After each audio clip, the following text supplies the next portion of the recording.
आधी हकीकत आधा फसाना। मध्य प्रदेश में नर्मदा नदी के घाट पर पवन पुत्र हनुमान का एक धाम है। कहते हैं धाम की प्रतिमा में एक अद्भुत जल शक्ति है। दावे के मुताबिक रोज सुबह जब धाम के कपाट खुलते हैं तो महाबली की प्रतिमा पानी से सराबोर रहती है। मूर्ति से पानी रिसता हुआ दिखता है। ऐसा लगता है कि किसी ने उस प्रतिमा को कई बाल्टी पानी से नहलाया है, ऐसा लगता है। लेकिन दावे के मुताबिक ऐसा होता नहीं है। लोग कहते हैं कि महाबली हनुमान आज भी उस मंदिर की परिक्रमा करने आते हैं। परिक्रमा करने से पहले बजरंगबली नर्मदा नदी में डुबकी लगाते हैं, जिसका सबूत है उस धाम की प्रतिमा के बाल, जो रोज सुबह गीले नजर आते हैं।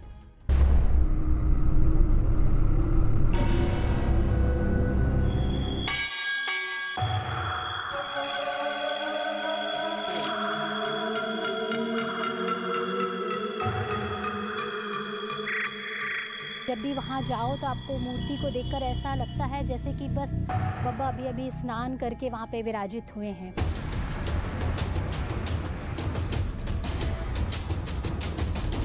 पानी बूंद जैसे धार उनके उस पास से निकल रही है और नीचे वहाँ गीला भी होता हुआ देखा मैंने।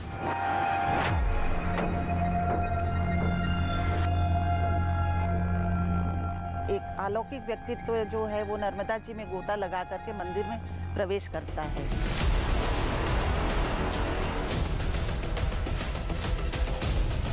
जैसे हम देखने का यत्न करते थे तो हमें आवाजें तो आती थी लेकिन हमें दिखना नहीं स्थिति होती थी। बाबा जी तो बड़े विचित्र थे। हमने कहने के वो गए, हमसे तो रास्ता भर बात नहीं की उन्होंने। और जब मैंने वहाँ पहुँच के पीछे देखा तो वो गायब थे।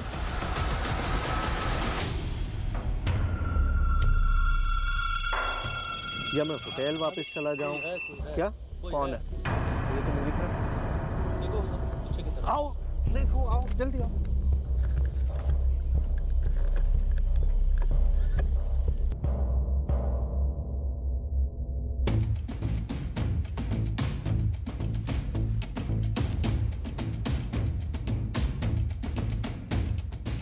वो साया किसी को दिखता है, किसी को नहीं दिखता।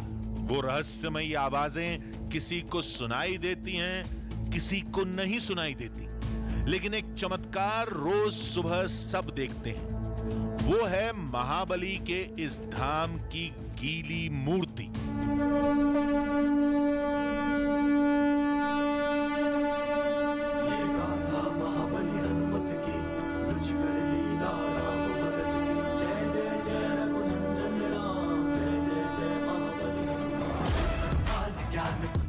जब हमारी टीम धाम पहुंची तो प्रतिमा को कपड़े से पोंछा जा रहा था।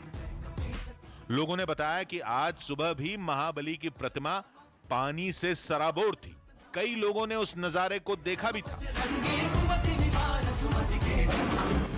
पर्दा उसका अलग हुआ मूर्ति के सामने का, तो ऐसा समझ में आया कि जैसे पानी बूंद जैसे धार उनके उस पास से निकल रही है और नीचे वहाँ गीला भी होता हुआ देखा मैंने। आम धारणा है कि ऐसा होता ही है, इसके लिए कोई प्रचार प्रसार की आवश्यकता नहीं है। महाबली की मूर्ति पर गीले सिंदूर का लेप हमेशा मिलेगा। यहां बात उसकी नहीं हो रही। दावे के मुताबिक रोज रात को जब मंदिर बंद होता है तो प्रतिमा पर पानी की एक बूंद नहीं होती और सुबह मूर्ति से पानी टपकता हुआ मिलता है। इतना कि पूरा फर्श गीला रहता है। कहा तो यहां तक जाता है कि उस वक्त छूने पर मूर्ति के मुलायम होने का एहसास होता है। लेकिन आप स्नान करके आए, तुरंत धोती कुर्ता पहने रहे, अचला पहन के आप स्पर्श भर करेंगे, आप कहेंगे कि गुलाब का फूल हमें खरवरा लग रहा है। मतलब गुलाब की पंखुड़ी से भी ज़्यादा कोमल उनका वदन है। और आपके हाथ में एक आएगा कि जैसे वाटर में मतलब मिश्रित हो, जल मिश्रित, ठंडापन एकदम बहुत कोमल। महाबली हनुमान का रूप एक वानर अवतार का माना जाता है। रामायण से लेकर महाभारत तक बजरंग बली के इस रूप को लेकर कथाएं सुनाई जाती हैं। दावे के मुताबिक इस मंदिर की प्रतिमा पर भी पहले हल्के रोए थे, लेकिन वक्त के साथ उनका दिखना बंद हो गया। लेकिन प्रतिमा की बनावट आज भी उस रूप को बयां करती है। आपने जब शरीर देखा होगा तो शरीर रोएदार होता है, रेशेदार होता है, उसमें बड़े बड़े बाल होते हैं और वो बाल जब गीले हो जाते हैं तो आपस में चिपक जाते हैं। अगर मैं बालों को धोऊं अपने तो बाल जो है वो थोड़े चिपक जाएंगे, थोड़ी लटें बन जाएंगी। यहाँ पर भी कुछ उसी तरह से है। ये देखिए, इस तरह का जो फॉर्मेशन है, ये जो सारा फॉर्मेशन आपको दिखाई दे रहा है, इसके बारे में कहा यह जाता है कि एक वक्त था जब आप रुआं देख सकते थे, एक वक्त था जब आप महसूस कर सकते थे कि बहुत छोटी छोटी बारीक रुआं है, बाल है यहाँ पर शरीर के ऊपर। अभी सिंदूर लगने की वजह से, जो बार बार मूर्ति पर सिंदूर चढ़ाया जाता है, उसकी वजह से वो बाल खत्म हो गए, वो रुआं खत्म हो गया है। तो वो फॉर्मेशन तो अब नहीं है, लेकिन अभी भी जो बनावट है वो बिल्कुल अलग है। फिर हमने सोचा कि क्यों ना एक बार प्रतिमा को परख ही लिया जाए। कहीं ऐसा तो नहीं कि नदी किनारे होने की वजह से मूर्ति हमेशा गीली ही रहती हो। देखिए, कॉटन है मेरे पास। कॉटन आपको पता है कि पानी सोख लेता है, तो ये अभी बिल्कुल ड्राई है। अब ये देखिए, मैं इसको यहां रखता हूं।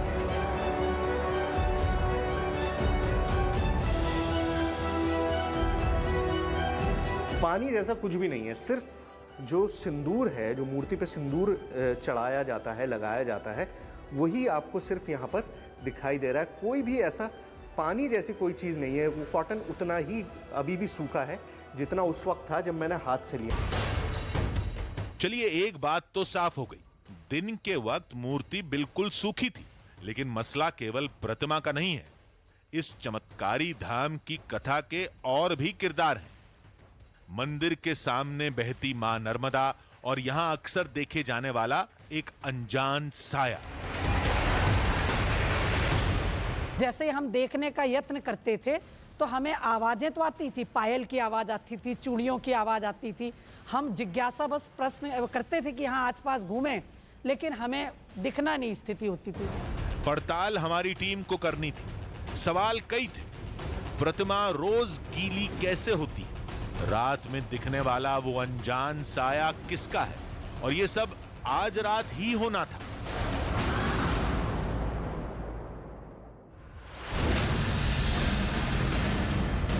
फिर हमने इलाके को समझना शुरू किया। मंदिर यहां है, नदी के इस किनारे कोई बसावट नहीं है, दूसरे किनारे पर एक छोटी बस्ती है और बीच में विशाल नर्मदा नदी की तेज धार। घारी घाट पर जो नर्मदा की चौड़ाई है वो करीबन 50 मीटर, इनफैक्ट उससे भी थोड़ी ज़्यादा ही मुझे लग रही है। और ऐसे में बहुत मुमकिन नहीं है कि कोई उस घाट से तैर कर और क्रॉस करे और सुबह यहाँ पहुँच जाए। और बोट्स वगैरह भी उस सुबह के वक्त में नहीं होती हैं, रात में सारी बोट्स को लॉक कर दिया जाता है। तो जाहिर है उस तरफ से जो घाट का दूसरा हिस्सा है, जो सामने का हिस्सा है, वहाँ से कोई मंदिर की तरफ आता हो, ये तो कोई पॉसिबिलिटी नहीं है। तो अब सिर्फ इधर का एरिया रह गया। और इधर का भी एरिया में आप देखिए, आसपास कोई आबादी आपको दिखाई नहीं देगी। मंदिर और घाट के आसपास जो कुछ भी है वो आगे वाले घाट पर है, वहाँ पर भी वो बोट और मंदिर ही है। तो अब जो पॉसिबिलिटी बची है वो सिर्फ वहीं सीढ़ियों के आसपास, मतलब खारी घाट और उसके आसपास जो मंदिर के आसपास का एरिया है, वही एरिया स्पेसिफिक है जिस पर हमको नजर रखनी है।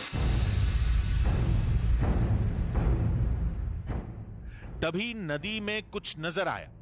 वो पानी में डूबा मां नर्मदा का मंदिर था। कहते हैं महाबली के चमत्कार की डोर उसी मंदिर से बंधी है और ये बंधन युगों पुराना है। महाबली हनुमान महादेव के ही अंश माने जाते हैं और पौराणिक मान्यता में मां नर्मदा को भी शिवपुत्री का दर्जा मिला है। यही वजह है कि नर्मदा के हर कंकड़ को शंकर माना जाता है।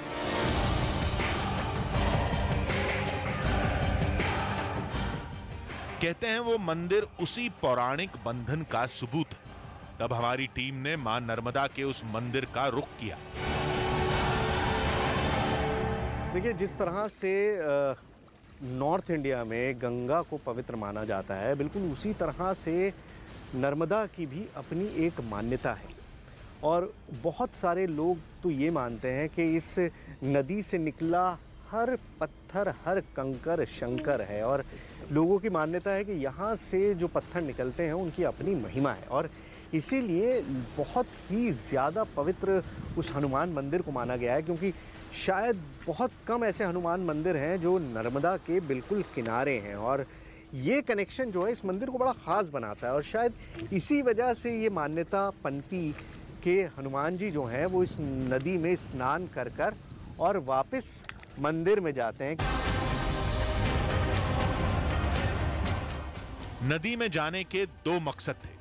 पहला मकसद पूरे इलाके को समझना, और दूसरा पानी में डूबे मां नर्मदा के उस मंदिर को देखना, जिसका नाता महाबली हनुमान के उस चमत्कारी धाम से है।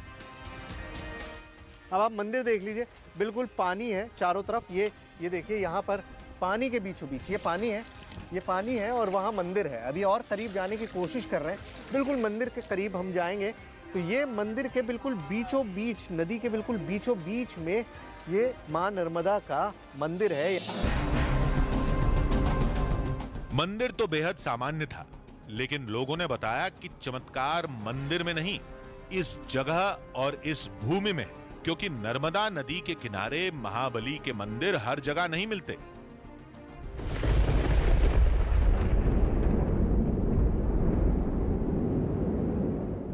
तभी तेज हवा चलने लगी, बादल मंडराने लगे और बारिश होने लगी। देखिए, नदी में घूमते हुए करीबन 1 घंटे से ज्यादा का वक्त मुझको बीत गया था, 1.5 घंटा, लेकिन भारी बारिश शुरू हो गई। और नदी में जब इस तरह की बारिश होती है, और वैसे भी नर्मदा बहुत गहरी नदी है, और ऐसे वक्त में बोट पे सवारी करना बड़ा मुश्किल हो गया, इक्विपमेंट सारा भीग रहा है। तो वापस जा रहे हैं घाट की तरफ, और अब मुझे लगता है कि यहाँ मंदिर में रुकना अब ज़्यादा देर तक कोई फ़ायदा नहीं है। जो सही वक्त है उसी पर आना पड़ेगा, मतलब कल सुबह अर्ली मॉर्निंग 4 बजे से पहले हमको यहाँ पहुँचना पड़ेगा। घाट पे भी देखेंगे, मंदिर में भी देखेंगे, और उसके आसपास के एरिया में भी देखेंगे कि क्या वाकई वो चमत्कार हमको भी दिखाई देता है, क्या वाकई हनुमान जी नर्मदा में स्नान करके मंदिर में जाएंगे। तो ये सारी चीज़ें होंगी, लेकिन होंगी कल। अब एक रात में कई सवालों के जवाब पता करने थे। महाबली हनुमान की यह प्रतिमा गीली कैसे होती है? धाम के आसपास मंडराने वाला काला साया किसका है? सवाल तो महाबली की उस मूर्ति का भी है। वो कहां से आई, उसे मंदिर में कौन लाया? हमारी टीम ने जब पता लगाया तो मालूम चला कि वो प्रतिमा कहीं से आई नहीं, बल्कि उसी जगह पर सदियों से मौजूद है। मंदिर तो वहां बाद में बना, यानी मंदिर के मुकाबले प्रतिमा प्राचीन है। लेकिन सवाल यह खड़ा होता है कि रोज सुबह उस मूर्ति से पानी क्यों टपकता है? उसे कौन गीला करता है? ये चमत्कार था या कोई तिकड़म? अब इसका पता लगाना था। वो कौन है जो नर्मदा में डुबकी लगाकर मंदिर में जाता है? धाम में मंडराने वाला साया किसका है? एक रात में कई रहस्यों को सुलझाना था, जिसके लिए हमारी टीम को काफी तैयारी करनी थी।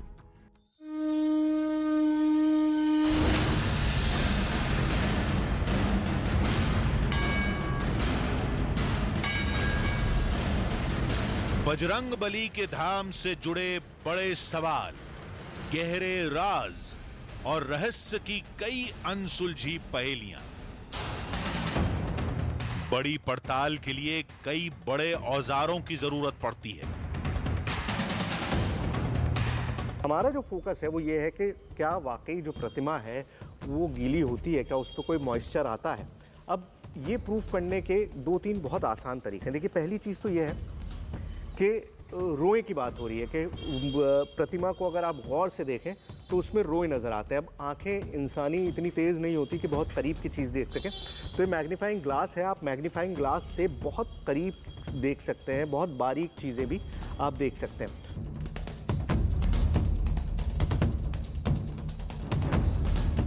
ये ब्लॉटिंग पेपर है। ब्लॉटिंग पेपर पानी को सोख लेता है, तो अभी आपको बिल्कुल सूखा है। जैसे ही ये पानी के टच में आएगा, ये बहुत तेज़ी से पानी को सोखता है।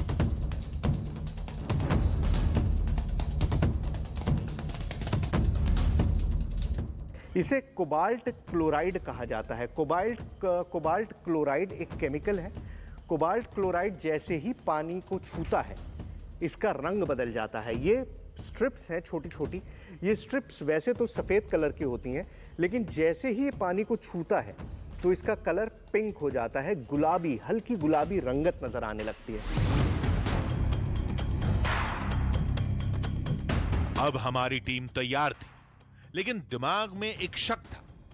पता नहीं दावा सच भी है या नहीं। अगर सच है तो क्या आज भी वो रहस्यमयी हलचल होगी? मंदिर के लोगों ने कहा चमत्कार रोज होता है, आज भी होगा। उनके जो बाल टाइप के हैं ना, ऊपर तो नहीं समझ में आता, मगर जो गड्ढे हैं ना, उन गड्ढे में पानी कुछ बहता हुआ समझ में आता है। तो ये हुआ कि भाई अब आप कहते थे कि अब ये देखो ना, ये हमने ये फाटक लगवा दिया, अब बताओ वो भी फाटक लगा, वहाँ भी ताला लगा, यहाँ भी ताला लगा, आपको तीसरा कैसे आ जाएगा?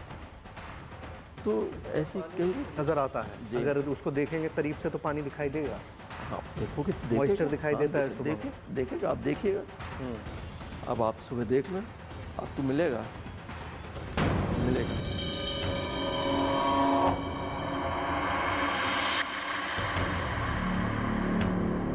ये लोग नहीं, उनकी आस्था बोल रही थी, और आस्था को कोई चुनौती नहीं दे सकता।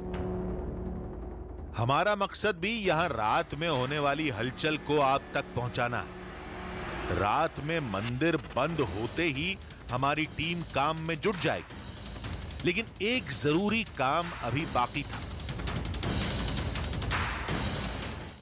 अब ये है मेरे पास मैग्नीफाइंग ग्लास, इससे बहुत करीब से देख सकते हैं, बहुत हाई पावर है ये। तो देखते हैं कि इससे हमें कुछ दिख पाता है या नहीं दिख पाता है ये।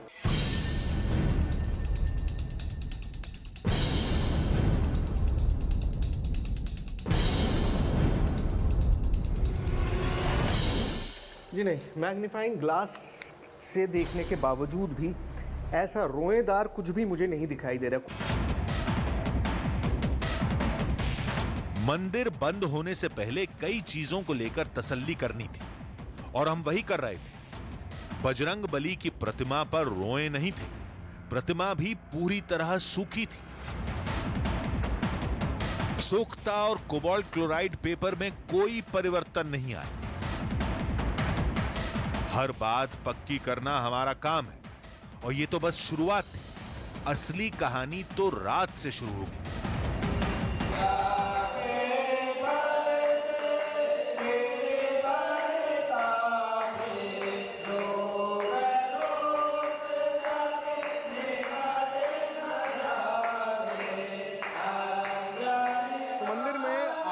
शुरू हो गई है। अब बड़ा क्रूशल टाइम है, क्योंकि बहुत सारी चीज़ें एकदम मेरे दिमाग में आ रही हैं कि सारे दरवाजे ठीक से बंद हो जाएं, आसपास कोई और आबादी नहीं है, जो कि हम देख चुके हैं।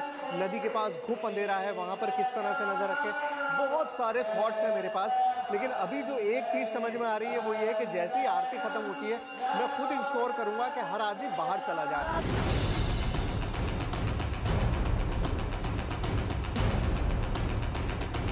आरती के बाद हमने अपनी मौजूदगी में मंदिर को बंद कराया।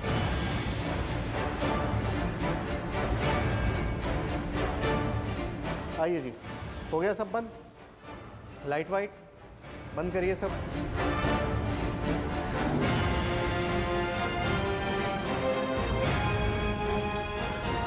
कोई और रास्ता तो नहीं है ना पंडित जी? नहीं, कोई रास्ता नहीं है, यही एक है बस, ये आपने बंद कर दिया। चल बंद। एक और? दो ताले लगेंगे? क्या बात है।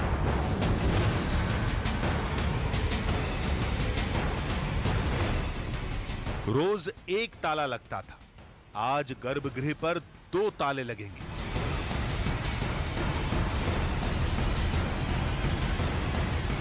तो देखिए, जो मेन गेट था जहां से आप मंदिर के अंदर जाते हैं वो बंद हो गया। अब सड़क वाला गेट बचा, उसको भी बंद कर आते हैं। मंदिर के मेन गेट पर भी ताला लगा दिया गया। चलिए, हो गया बंद। सब बंद। मंदिर के मेन गेट पर पहला ताला, अंदर गर्भगृह पर 2 ताले। अब धाम 3 तालों में बंद था। ये ताला, ये पहरा इंसानों के लिए था। किसी अद्भुत शक्ति के सामने इनकी क्या बिसात। लोगों ने बताया था साया नर्मदा नदी से निकलकर मंदिर तक जाता है, लिहाजा हमारी टीम की निगाहें घाट की हर हलचल पर थी।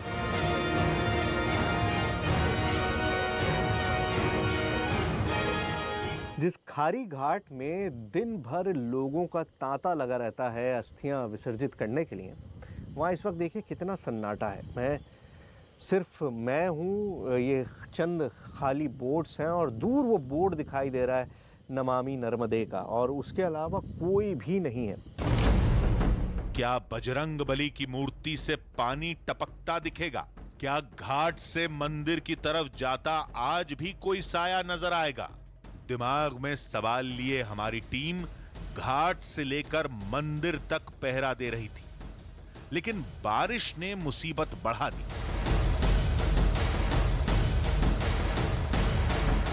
इस मंदिर के आसपास में कई चक्कर लगा लिए, नदी तक भी कई बार हुआ है, लेकिन अब बारिश की वजह से इतनी ज़्यादा परेशानी हो रही है और कोई भी ऐसा एरिया नहीं है जहाँ पर आप इस वक्त सर भी छिपा सकें। दावे के मुताबिक हलचल की शुरुआत नर्मदा घाट से होती है। आधी रात बीत चुकी थी, टीम एकदम चौकन्नी थी।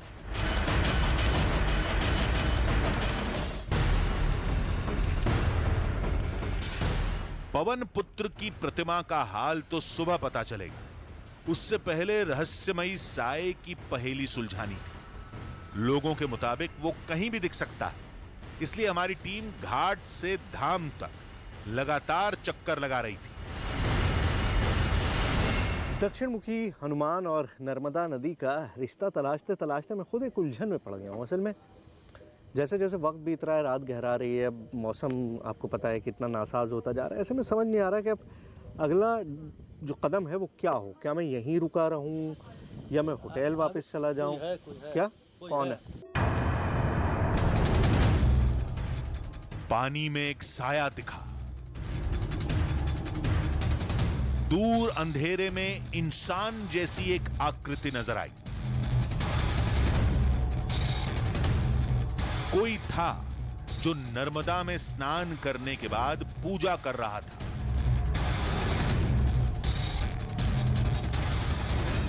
आओ, जल्दी आओ।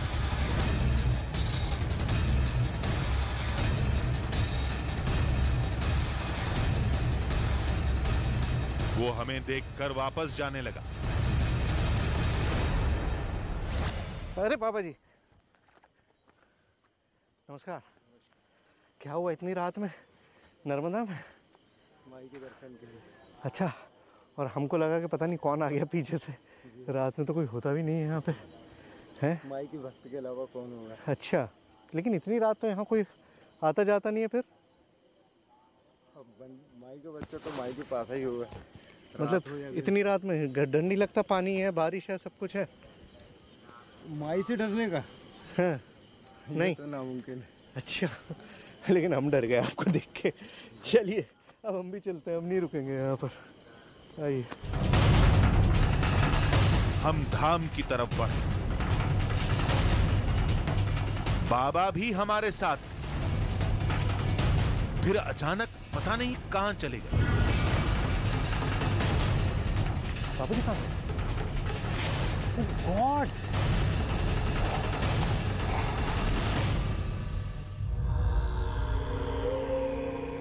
ये क्या था? हमने एक साया देखा, उसका पीछा किया। वो एक बाबा निकले, कुछ देर हमारे साथ चले, फिर पता नहीं कहां चले गए। हमने बहुत खोजा, लेकिन वो बाबा घाट पर कहीं नहीं मिले। वो बाबा जी कोई इंसान थे या कोई छलावा, ये समझ में नहीं आ रहा। मतलब चलते चलते एकदम से कहाँ गायब हो गए, कुछ नहीं पता चल पाया। अभी उलझन में ही थे कि मंदिर खोलने का वक्त हो गया।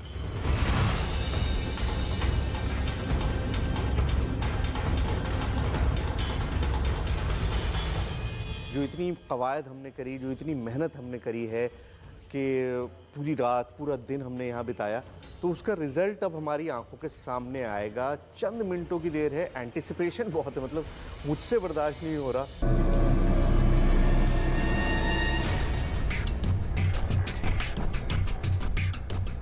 दिमाग बाबा के ख्यालों में उलझा था। वो कौन थे, कहां से आए थे, कहां चले गए, पता नहीं। अब तो सारा ध्यान बजरंग बली की प्रतिमा पर था। पता नहीं यहां क्या होगा। पर्दा हटा, लेकिन अंधेरे में कुछ नहीं दिखा। पंडित लाइट जलाइए। देखिए मुझे अभी मॉइस्चर दिखाई दे रहा है, मुझको दिखाई दे रहा है कि पानी है मूर्ति पर। अभी पानी है या नहीं है, प्रतिमा है, क्या है, इसको करीब से जाके देखूंगा। पंडित जी लाइट जलाएं आप जल्दी से। ओह पानी है, इधर आइए करीब से दिखाऊं मैं आपको। महाबली की प्रतिमा के हर हिस्से से पानी टपक रहा था। मूर्ति के हर कटाव में जल भरा था। ये नजारा चौंकाने वाला था।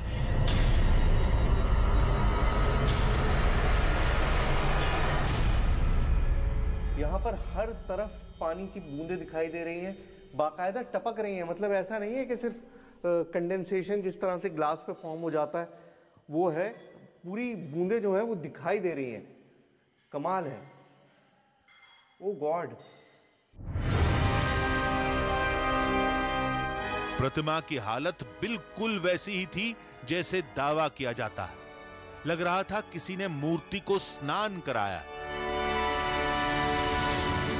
सारी बूंदें हैं, सारी चारों तरफ बूंदें हैं पानी की।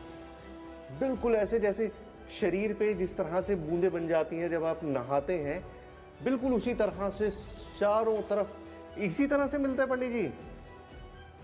ओ गॉड। इसे कंडेंसेशन भी नहीं कह सकते। उसमें तो हवा में मौजूद नमी की वजह से पानी की केवल परत जमती है, लेकिन यहां तो मूर्ति से पानी की धार जैसी बह रही थी। देखिए अपने आप में इतना सरप्राइजिंग है कि बड़ा मुश्किल है। अच्छा ब्लॉटिंग पेपर मैंने आपको दिखाया था, ब्लॉटिंग पेपर ऐसे ड्राई था कल जब मैंने आपको दिखाया था। अब देखिए फर्क देखिए, अब आपको अपने आप अंदाजा हो जाएगा। ये देखिए ये पूरा ब्लॉटिंग पेपर आप जहां पे भी लगा रहे हैं, ये पूरा का पूरा जो है अब लाल नहीं हो रहा है, बल्कि इसमें सारा पानी ये सोख ले रहा है। इतना ज्यादा पानी है, मैं आपको दिखाऊं। ये देखिए पूरा ब्लॉटिंग पेपर जो है गीला हो गया बिल्कुल। देखिए कुछ ऐसा ही नतीजा कोबाल्ट क्लोराइड पेपर टेस्ट का भी आया। ये इतना हिस्सा जहां पे पानी को टच किया वो गुलाबी हो गया, मतलब ये पानी ही है। कल रात और आज सुबह की प्रतिमा की तस्वीर में जमीन आसमान का फर्क था। कल मूर्ति पर एक बूंद पानी नहीं था और आज पवन पुत्र हनुमान की प्रतिमा पूरी तरह पानी से लबालब थी।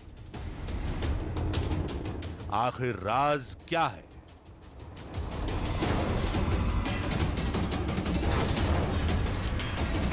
रात में बाबा और सुबह पानी से भीगी मूर्ति, इन दोनों तस्वीरों ने हैरत में डाल दिया। चलिए एक बार यह मान लेते हैं कि वो बाबा बिना बताए कहीं चले गए और अंधेरे में हम उन्हें नहीं देख पाए, लेकिन बजरंग बली की ये प्रतिमा, ये तो हमें साफ गीली नजर आ रही है।